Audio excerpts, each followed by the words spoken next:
This is very interesting. It's not just the United States that has a UFO probe examination of UFOs and UAPs, but also other countries. For example, Russia. A decorated Russian general says more advanced civilizations are keeping an eye on planet Earth. If one person is making an extraordinary claim, it can be hard to believe, but one of the most intriguing aspects about the UFO phenomena is the fact that there are literally hundreds of respected high-ranking military intelligence people from around the world who have made similar claims.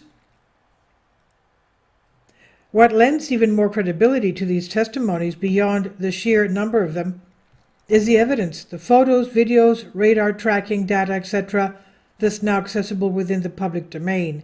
And the Pentagon and the Congress is releasing videos and images of these various UFOs that they're probing to the public every few days. Now, what is this a Russian official saying? What's questionable, however, is the fact that these testimonies remain mostly unacknowledged within the mainstream, and instead governments now have a monopoly on information and are primed to explain the phenomenon officially, quote-unquote, to the public. So far, these explanations seem to include a threat narrative, along with the general idea that these objects are explained as foreign adversarial.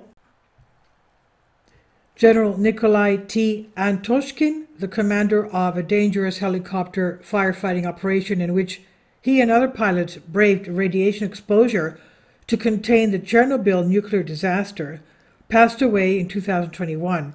He fought in several of the country's wars and had a long military career. And during that career, he made a brief appearance in a Russian documentary sharing his experiences with UFOs during his military career as a pilot.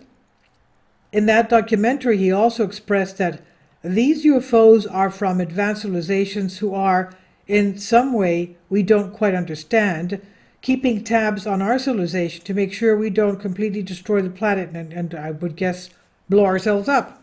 Now, he also emphasized that these objects are commonly observed near facilities where the situation is unstable. These include nuclear and chemical weapons facilities. In 2012, then Russian Prime Minister Dmitry Medvedev actually referenced the documentary, stating that their government knows that we are being visited. Mainstream media outlets actually picked up on the story and claimed he was joking. What makes his, Antoshkin's, claims seem more credible is the fact that it's a matter of public record that UFOs are commonly spotted near or within the vicinity of nuclear weapons facilities.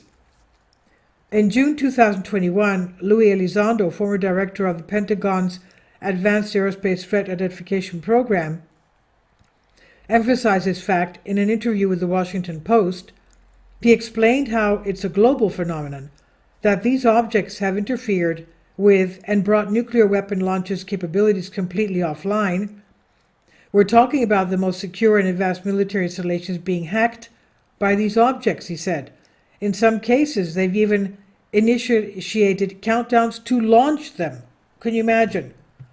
There are a number of other examples as well. In 1967, military witnesses at Malmstrom Air Force Base in Montana saw a red glowing UFO hovering just outside the front gate. After that happened, all of the nuclear missiles shut down and went completely dead. A similar incident happened outside RAF Woodbridge in England in 1980, which was used at the time by the United States Air Force, USAF.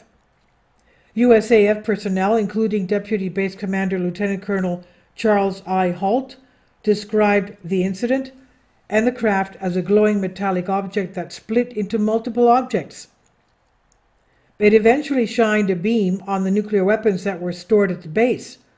On October 4th, 1982, 8 unidentified objects were visibly recorded over the command post of the 50th Division of the Strategic Missile Forces of the Carpathian Military District in Russia. In that incident, nuclear weapon launching capability went completely offline and a countdown to launch began. The countdown to launch was halted and all systems came back online as soon as the UFOs disappeared. Can you imagine? What is the message being sent here? Are we playing with fire or something else? Antoshkin's claim of their benevolent nature, well, I wouldn't call them benevolent if they actually armed them and they were about to take off when they started the countdown. So Antoshkin's claim of their benevolent nature is also corroborated by many other high-ranking decorated military personnel throughout history. Colonel Ross Diedrichson of the U.S. Air Force was assigned to the U.S. Atomic Energy Commission and served with them from 1950 to 1958. His job dealt with administration duties at Nevada test sites, Pacific nuclear test areas west of Hawaii, nuclear weapon manufacturing and quality assurance in Albuquerque, and inspection of nuclear and non-nuclear facilities throughout the country. According to him, nuclear weapons that were sent into space, quote, were destroyed by the extraterrestrials, end quote. He claimed that their main concern was the preservation of our planet. He also claimed that nuclear weapons sent to the moon for scientific measurements were also destroyed by extraterrestrials. Haim Ashed, former head of Israel's Defense Ministry Space Directorate, was one of the latest to do the same a couple of years ago. Antoshkin is not the only Russian general who has spoken out like this. Another example is General Leonid G. Ivashov, who is also the former president of the Academy for Geopolitical Problems. And according to him, he says, yes, surely aliens in one form or another and in one way or another are present on the planet Earth, but so far the extraterrestrials have not caused any damage with their presence, no damage to Earthlings' infrastructure or any other living organisms on Earth. So to say that there is an alien threat, well, that probably does not correspond to reality, end quote. Ivashov can be seen saying this is a clip taken from Dr. Stephen Greer's recent film, The Cosmic Hoax, at the 1 hour and 14-minute mark. So these individuals would know because the military is tasked with studying these objects, and these countries have been doing so for a long time. For example, a document from more than 3 decades ago in the CIA's electronic reading room outlines how the CIA was gathering intelligence in a joint effort between the USSR and the People's Republic of China, PRC. Scientists from the USSR, as well as China, initiated a joint study on UFOs. Quote, scientists of the PCR and the Soviet Far East have begun joint study of UFOs. The first meeting of ufologists of the two countries has ended in the small maritime townlet of Dalnegorsk.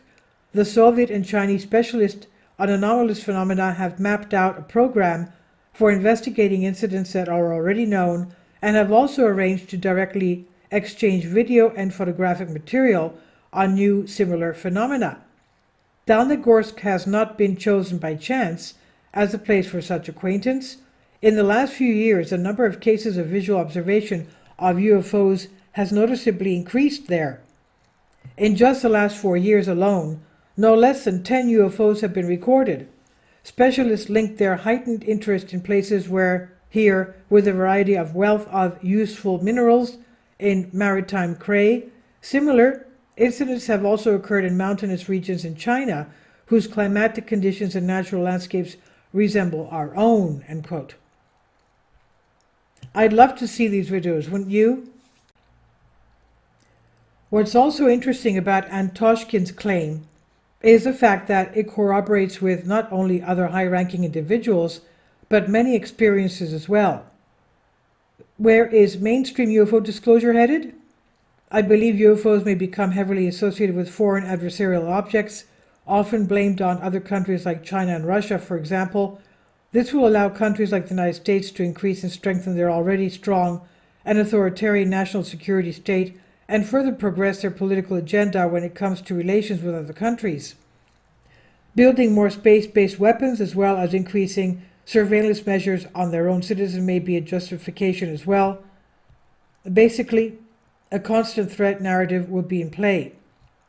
Quote, incursions by any airborne objects into our SUA pose safety of flight and operation security concerns, and may pose national security challenges.